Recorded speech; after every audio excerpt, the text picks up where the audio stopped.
Kaixo eta ongi etorri jakidunera. Gaurko bideoan, zuzena baten simetrikoa puntu batekiko kalkulatuko dugu.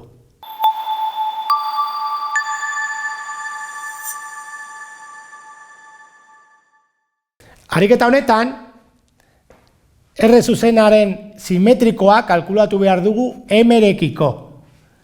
Simetriaren ardatza, euskaraz, ekiko markatzen du. Orduan, ez da gauza bera, zuzena baten simetrikoa puntu batekiko, edo puntu baten simetrikoa zuzenarekiko. Kasu honetan, zuzena behar dugu, zuzena kalkulatu behar dugu. Horretarako, lau urratsak hauek egin behar ditugu.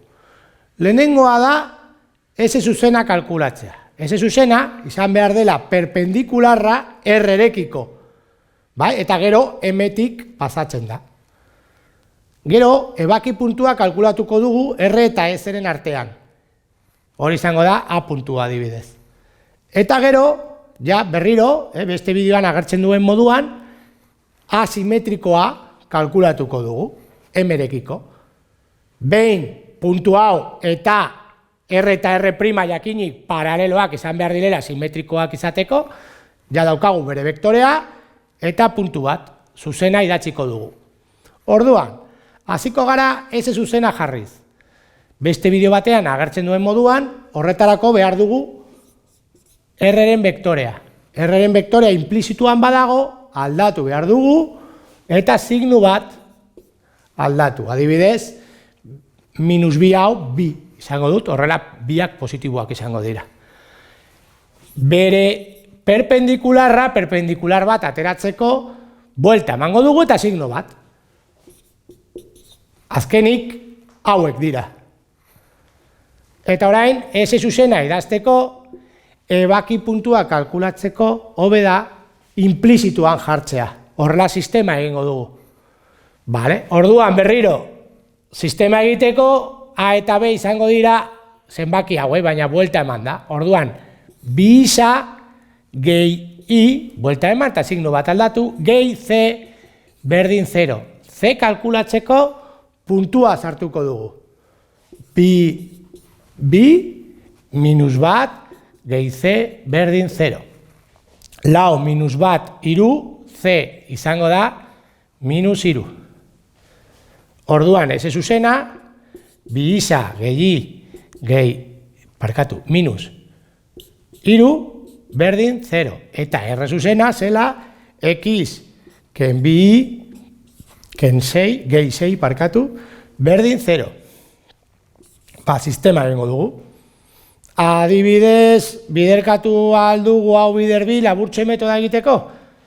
Bi isa gehi ken iru berdin 0. Bi isa ken lau I gehi amabi berdin 0. Eta orain kenketa egingo dugu.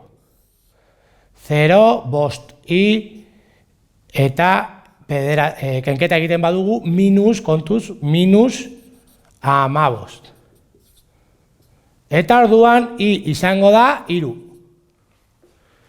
Iru horrekin joan algara adibidez onaino, eta izango da X ken 6 gehi 6, bi bider iru 6 delako, berdin 0. Orduan, X izango da 0, eta A puntua orduan da, kontuz, alderantziz daude, 0 eta iru, X, I. Hau da, bigarren urratsa. Orain, A' kalkulatu dugu. Beste bideoan agertzen den moduan, M puntua izango da erdiko puntua, eta orduan egin behar duguna da, bi aldiz M, bi bider bi, lau, minus 0. Eta gauza bera, bi aldiz minus bat, ken iru. Orduan, A' izango da lau, minus bi minus iru, minus bi minus iru, minus bost.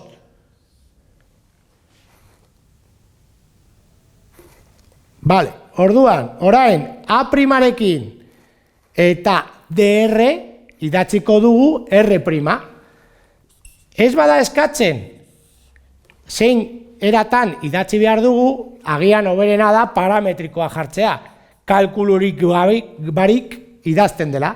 Puntua kokatuko dugu, puntua da hau, lau minus bost, eta vektorea. Vektorea da bi bat, bilanda,